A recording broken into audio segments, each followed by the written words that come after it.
Okay, so let's get to it. Like I said, we got, like 13, 14 verses, but a lot's happening. A lot's going on.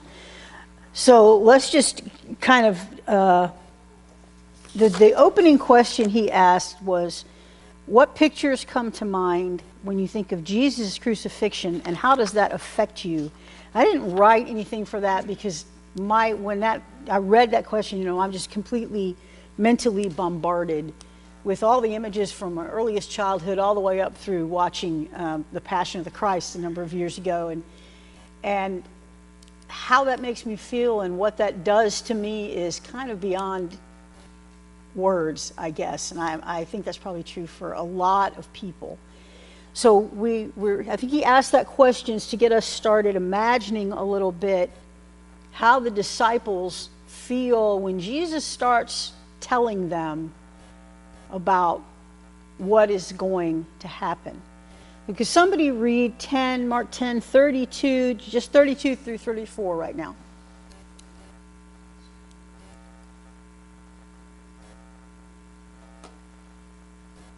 They were on their way up to Jerusalem with Jesus leading the way, and the disciples to astonishment. While those who followed were afraid, again he took the 12 aside and told them what was going to happen to him.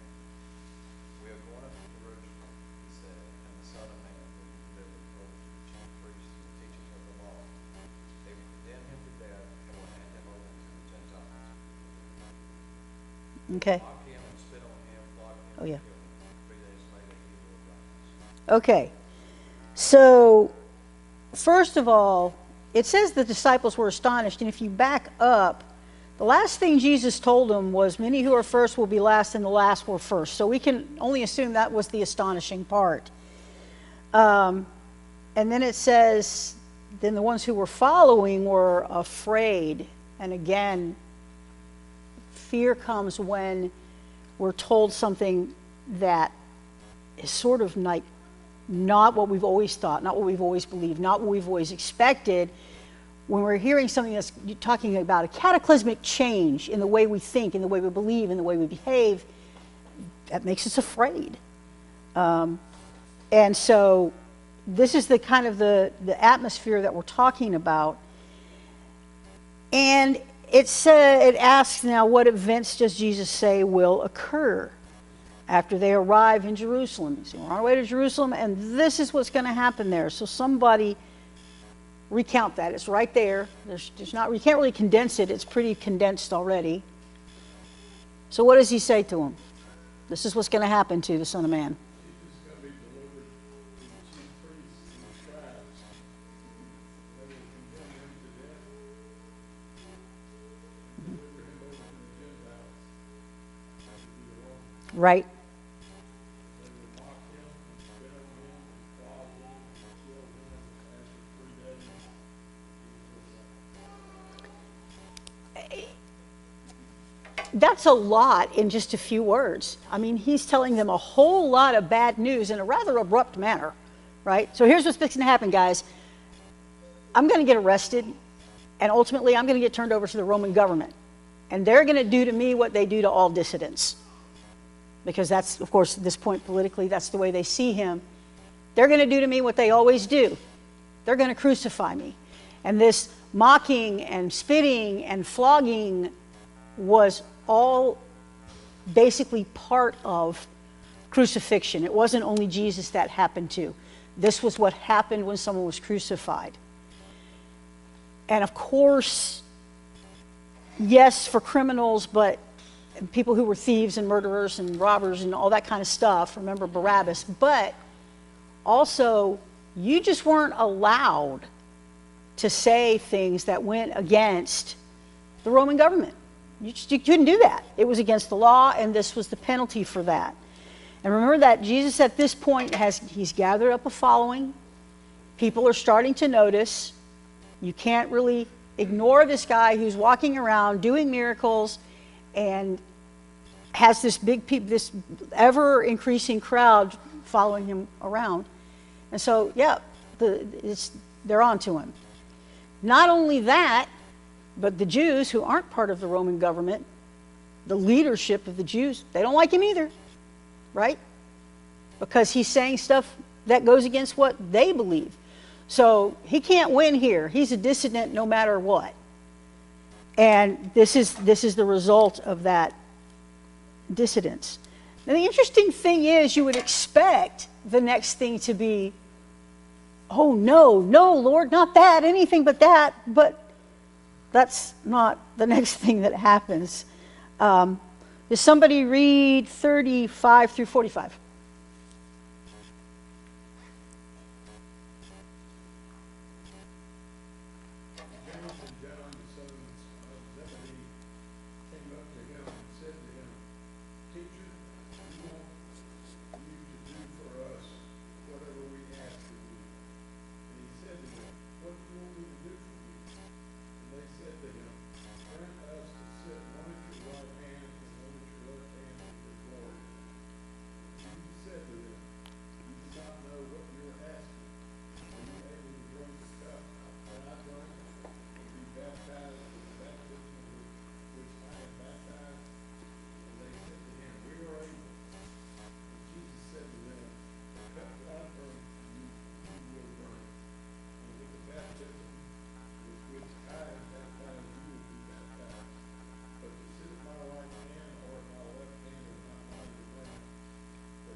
Okay, there's a lot packed in those 10 verses, so let's take it apart a little bit. Okay, first thing, when I was reading this, and do you ever, I know everybody has had this experience, right? And we've probably all been guilty of it on the other side too.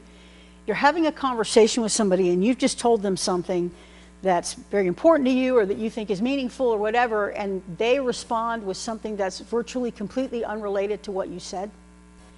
And you get the feeling that they weren't really listening to you at all because they were thinking about what they wanted to say. We've all had that. We've probably all done it, right? This is the way I feel about James and John. It's like Jesus just told them, listen, I'm going to get crucified. And they're like, hey, Lord, we want to be number one and number two, okay? And he had to have been going, what? What? Did you hear what I just said? And so I just find that so interesting that they are so caught up in what they want, what their goal is for themselves. And again, the thing is that right before Jesus told them this, he told them the first are going to be last and the last are going to be first. So I think they were probably sitting there thinking, okay, so we've been last for a while now, so maybe it's going to be our turn to be first. And that must have been what set them on that track. But this is one of the reasons why you know the Bible is true, because nobody would just make up that kind of a non sequitur in the middle of their story. Because people who are reading that would go, what are they talking about? Well, I'm confused. So you know this had to have actually happened, right? So they want to sit on his right and his left when he gets to glory. At least they've got it figured out that that's where we're all headed. But they still have not. The question here is, what does this request reveal about how they view this journey? Well, they're still thinking of it in terms of what are we going to get out of it? We're following the Messiah. There's got to be some gain from that, right? There's got to be something at the end of this. And of course there is, but not necessarily the way that they thought. So apparently his teaching hasn't really, about being last instead of first, hasn't really quite caught hold. Government structures they might be thinking.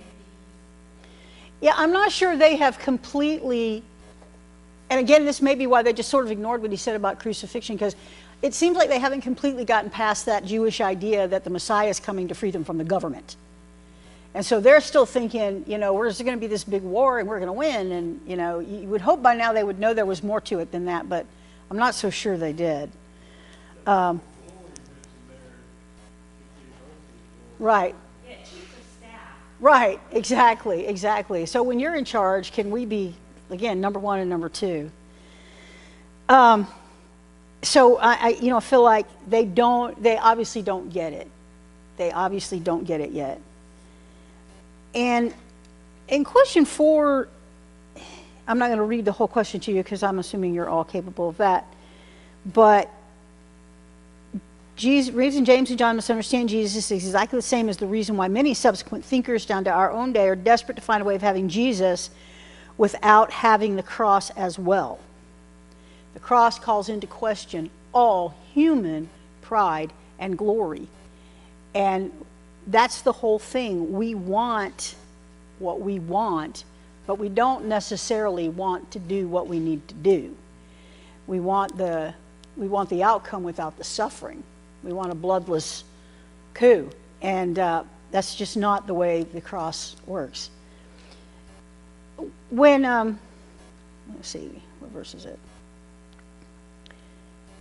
And note that they came to him and they said, will you do for us whatever we ask of you? And of course, he's Jesus. He knows what they're going to ask. But he says to them, what do you want me to do for you? That's important because it comes back up later. But so they told him, and then he tells them, you don't really know what you're asking.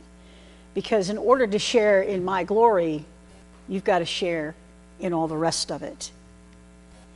And there's some phrasing in here that has meaning, again, that we may miss out on. Are you able to drink the cup that I drink? Drinking the cup, if you go back to the Old Testament, and I found several passages, we won't look them all up in the interest of time, but if, Psalm 75:8, Isaiah 51 is in there, Jeremiah 25:15, Ezekiel 23, all mention drinking the cup in terms of meaning sharing in suffering or God's wrath.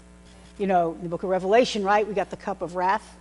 Okay, so when Jesus is talking about drinking the cup, he's not just saying, you got to hang out with me, you got to be with me, you got to, share with me. He's saying, you've got to be willing to experience what I'm going to experience.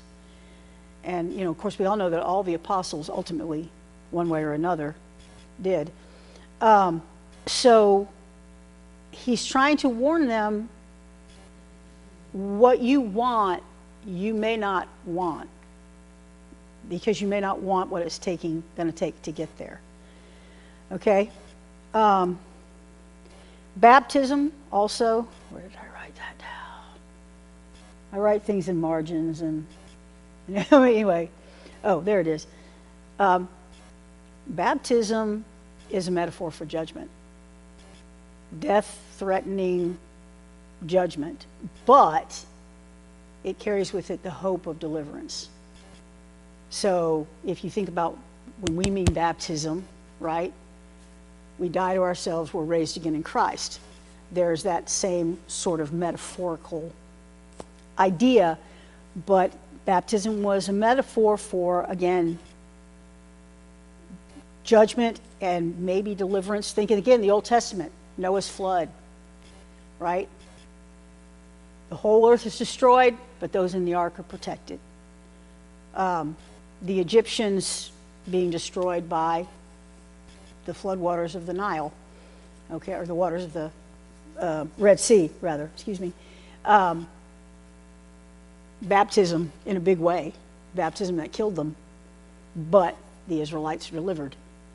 So it's that same idea. You're going to have deliverance, but you're going to be real glad when it comes, because you're going to have to go through some tough stuff first. The next question is what's unexpected about Jesus' teaching about leadership and discipleship? What do y'all think about that? I don't think they got the fact that they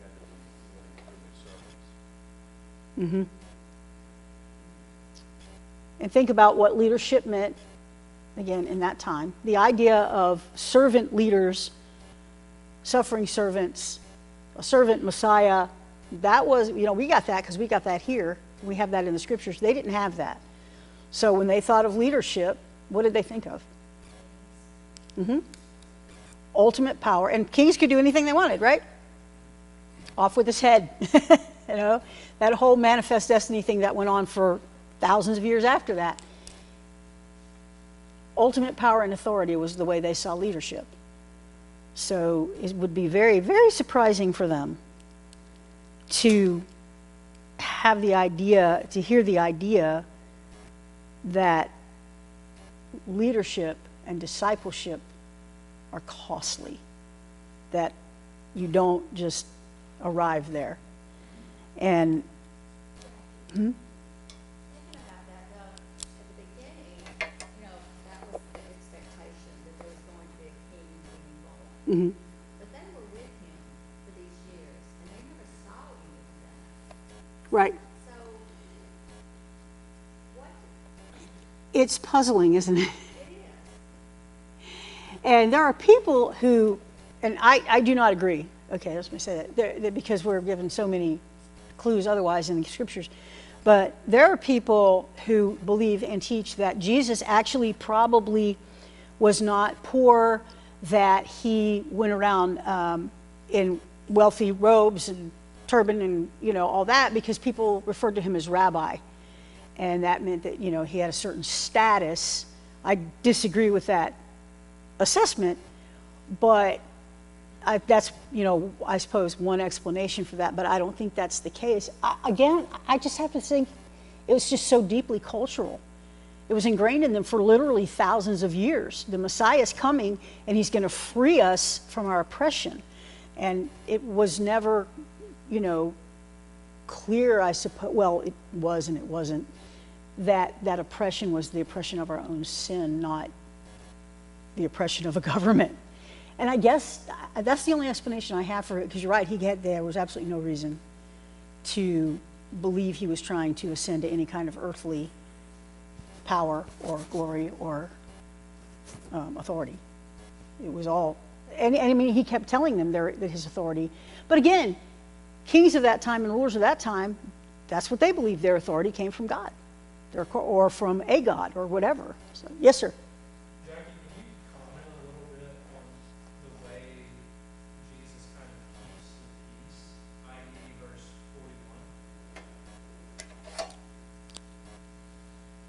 41? Oh, yeah, he says, that's not, really up to me. And they get, the other 10 get really mad at James and John. And then he calls them and he says, look, again, this leadership, this ruling that we're talking about is not like what you see. The rulers of today, they lord it over the people that they rule. They're the people they have authority over. They make their lives miserable. They give them no rights. They, et cetera, et cetera, et cetera. This is not what we're talking about. It's just interesting to me that he doesn't sort of break out the hammer and smash James and John. Right. Instead, he gets with the 10 and says, don't worry about that, because that's not what's happening anyway. Yeah, interesting sort of middle of the road approach that he takes. Right. Well, and it's, All, yeah, he gets them all. right. And it's sort of like, I get where you got this idea Mm-hmm. to be first and second, but that's not the way it would be. That's not how this works. Not how any of this works. Well, and how often have I over the years as a teacher done that with kids, right? Look, don't pay any attention to that. He says that, but he's not really going to do that. He can't really do that. So don't worry about it. And walk away. and that's kind of what Jesus is doing here. That's what they're saying, but they're mistaken. That's not what's going to happen. So you don't need to worry about them being first and second and you guys being numbers 3 through 12. It's all going to be okay. You're right. And that's an easy thing to miss. You see John in heaven, Jackie, you're going to say, what were you thinking? I don't know. I might say, look, you you of all people. And so the question is asked, how can Jesus' teaching about leadership guide you or leaders in your Christian community? So where does leadership really begin and end for us? Humility and service, right? That is how we lead. You know, that Super Bowl commercial last year that got people so worked up, the foot washing commercial. All I saw was people serving other people. I wasn't really looking at the details of who it was or, you know, and I understood the people who objected to it. I got all of their objections, I did. But all I saw was that the biggest television audience ever in the world saw people serving other people. That was all I saw, and that was all I cared about. Yes?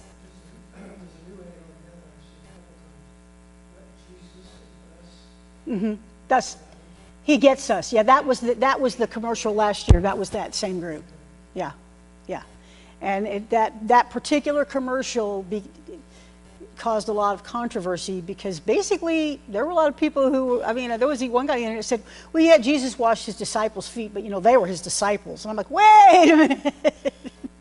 Are you saying the disciples were more worthy to have their feet washed than the rest of us? Because that's the opposite of what Jesus told us.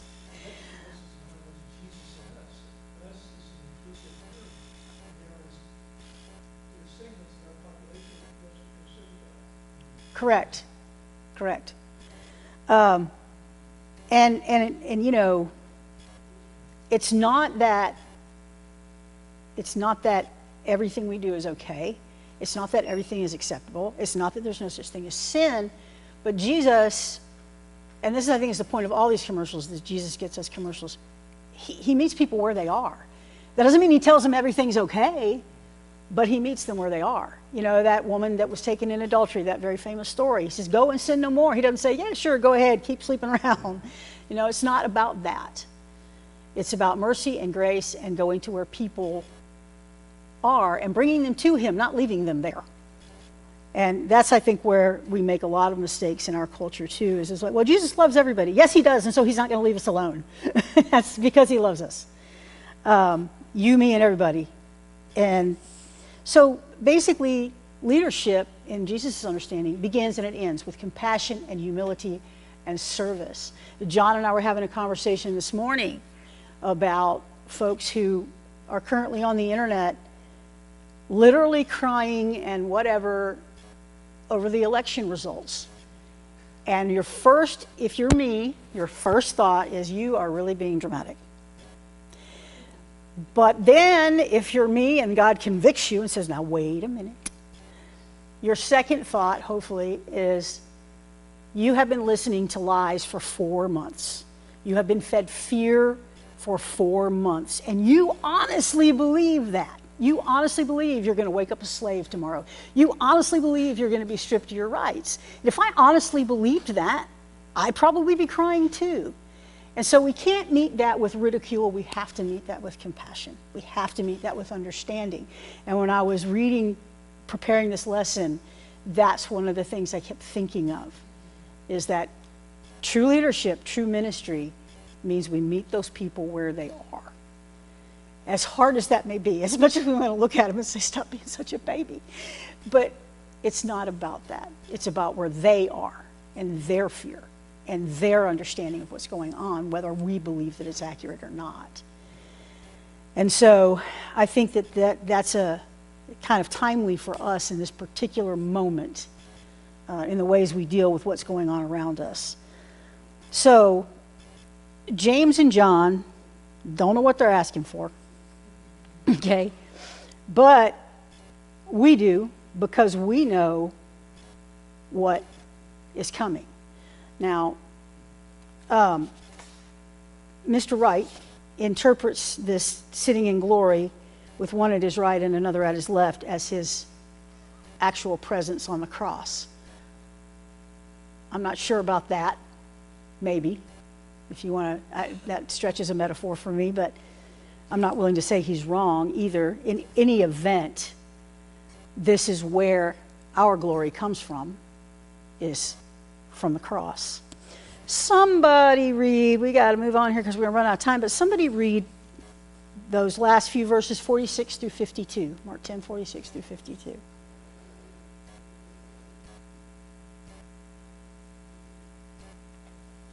Anyone?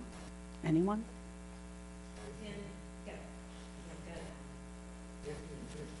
46 through 52. And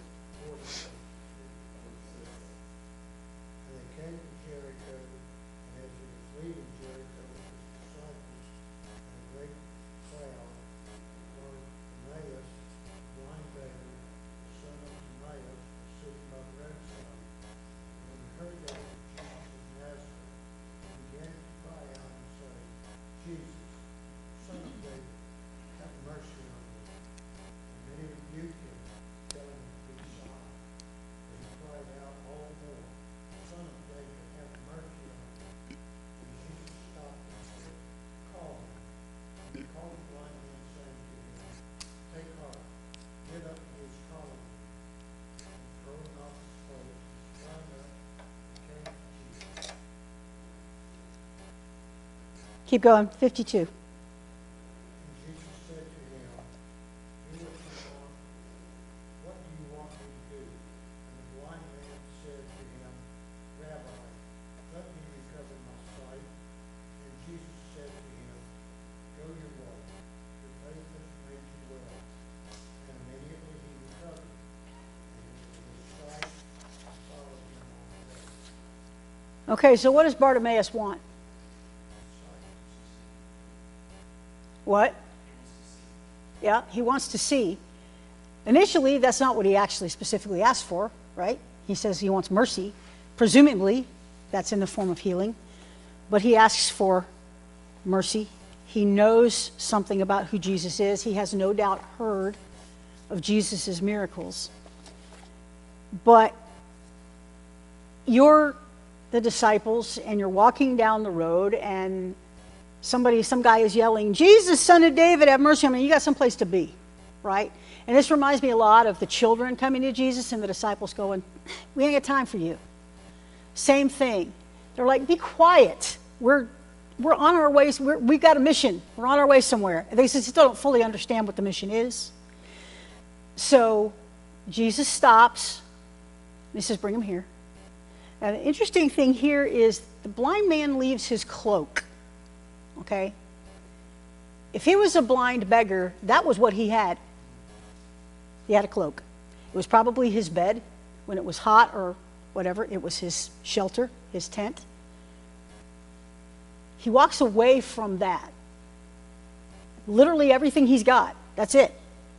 He's totally dependent on the kindness of strangers, as Scarlett said, for his existence. He walks away from that cloak and goes to Jesus. And did you catch what Jesus asked him? What Jesus asked him? Is that familiar? Same thing he asked the disciples. Same thing he asked John and James. What do you want me to do for you? But Bartimaeus' answer is really different. I want to see. I just want to see. I don't want to be first or second or even 55th. I just want to see. And so Jesus gives him that. And the cool thing here is Jesus says, your faith has made you well. Go your way. Go on. But that's not what Bartimaeus does. What does he do? He follows the way. He follows Jesus on the way. Nowhere does it say he went back for his cloak, by the way.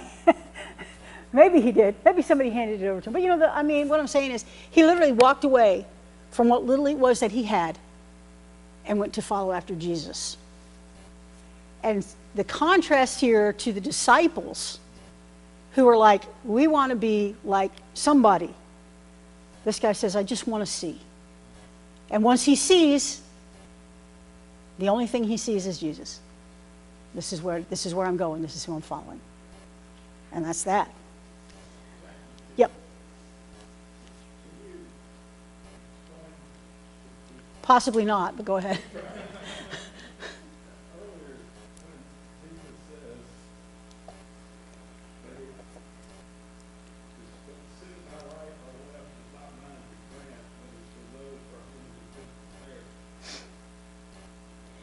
You know, I don't know. I feel like that's probably already been decided.